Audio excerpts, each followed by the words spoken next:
नमस्कार मित्रों, वयम पर आप सभी का स्वागत है। सावन का महीना आते ही हर तरफ भोलेनाथ के जयकारे गूंजने लगते हैं।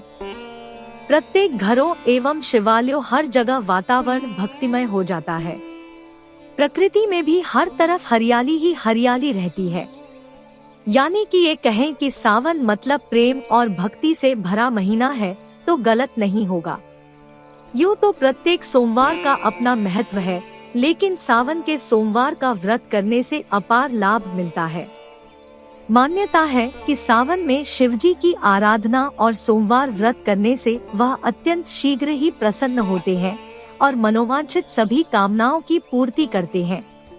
धार्मिक मान्यताओं के अनुसार सावन सोमवार का व्रत करने पुत्र की इच्छा करने वाले को पुत्र, विद्यार्थी को विद्या, धनार्थी को धन, मोक्ष चाहने वालों को मोक्ष, कुंवारी कन्या को मनोनुकूल पति और सुहागिनों को अखंड सौभाग्य की प्राप्ति होती है।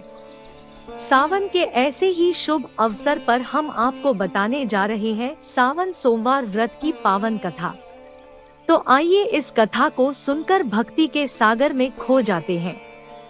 पौराणिक कथाओं के अनुसार एक साहूकार था जो भगवान शिव का अनन्य भक्त था।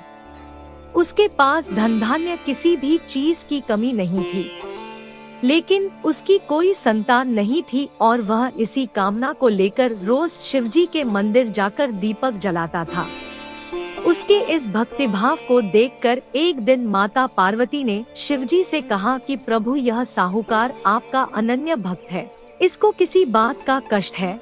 माता पार्वती का यह प्रश्न सुनकर भगवान शिव ने उन्हें बताया कि साहूकार के पिछले जन्म के कर्मों के कारण उसके भाग्य में संतान सुख नहीं लिखा है और यह इसी कारण से दुखी रहता है।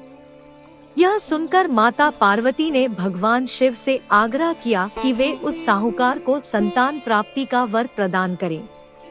माता पार्वती के आग्रह के बाद भगवान शिव ने यह बात मान ली और स्वप्न में उस साहूकार को दर्शन देकर संतान प्राप्ति का वरदान दिया। इसके साथ ही भगवान ने उसे यह भी बताया कि उसका पुत्र अल्पायु होगा। साहूकार को इस बात की हार्दिक प्रसन्नता तो हुई, लेकिन वह संतान को कुछ समय के बाद खोने के विचार से चिंतित हो गया। उसने पूरा वृतांत अपनी पत्नी को सुनाया। पुत्र की अल्पायु के बारे में सुनकर उसकी पत्नी भी अत्यंत दुखी हो गई। यह बात जानकर भी साहूकार ने अपने आराध्य की पूजा अर्चना जारी रखी। कुछ समय पश्चात उसकी पत्नी गर्भवती हो गई और उसने एक सुंदर बालक को जन्म दिया। उन्होंने उस बालक का नाम अमर रखा। जब अमर बढ़ा तो साहूकार ने उसे अपने मामा के साथ शिक्षा ग्रहण करने के लिए काशी भेज दिया।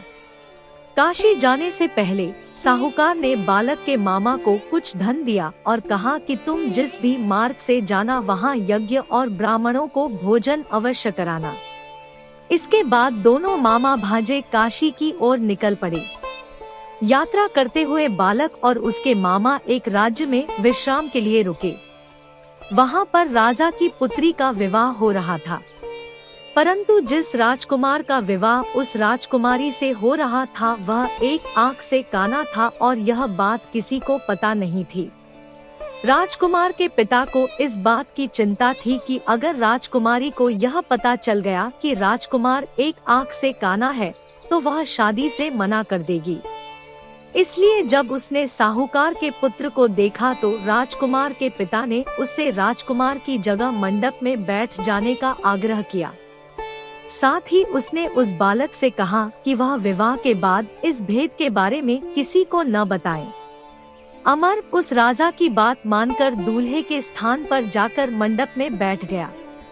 इस प्रकार राजकुमारी और बालक का विवाह संपन्न हुआ। विवाह के बाद बालक अपने मामा के साथ काशी के लिए प्रस्थान कर गया।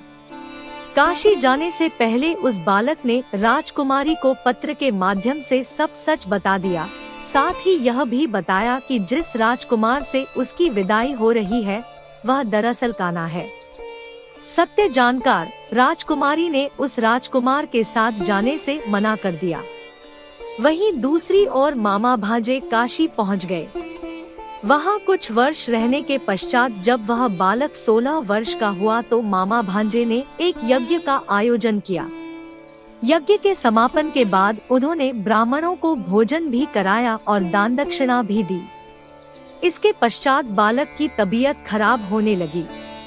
वह मूर्छित होकर जमीन पर गिर गया और उसकी मृत्यु हो गई। जब उस बालक के मामा ने बालक को इस अवस्था में पाया तो वह जोर जोर से विलाप करने लगे। उसी समय भगवान शिव और माता पार्वती उस मार्ग से गुजर रहे थे। जब उन्होंने विलाप की आवाज सुनी तो माता पार्वती ने भगवान शिव से आग्रह किया कि वो उस रोते हुए व्यक्ति का कष्ट दूर करें। तब भगवान शिव ने माता पार्वती को बताया कि यह वही साहूकार का पुत्र है जिसे उन्होंने अल्पायु का वरदान दिया था।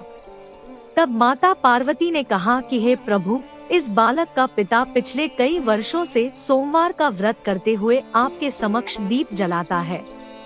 कृपया आप इसके दुखों को दूर करें। माता पार्वती के वचन सुनकर भगवान शिव ने अमर को जीवन का वरदान दिया और इसके पश्चात वह बालक जीवित हो गया। यह देखकर उसके मामा की प्रसन्नता का कोई ठिकाना नहीं रहा।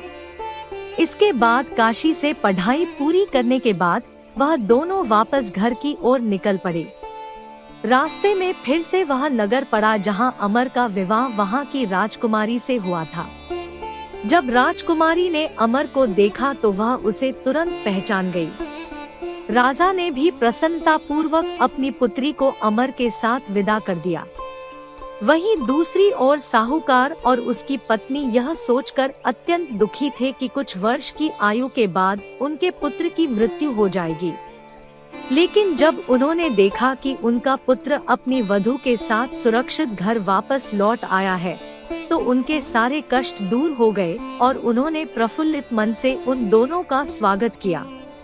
इस प्रकार भगवान शिव की निरंतर आराधना से साहूकार को न केवल पुत्र प्राप्ति हुई बल्कि उसके पुत्र को जीवन दान भी मिला।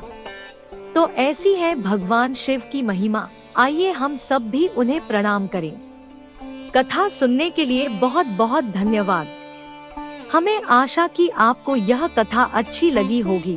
ऐसी ही कथाएं निरंतर सुनने के लिए आप प्ले स्टोर में जाकर डाउनलोड करिए वयम ऐप। ओम नमः शिवाय।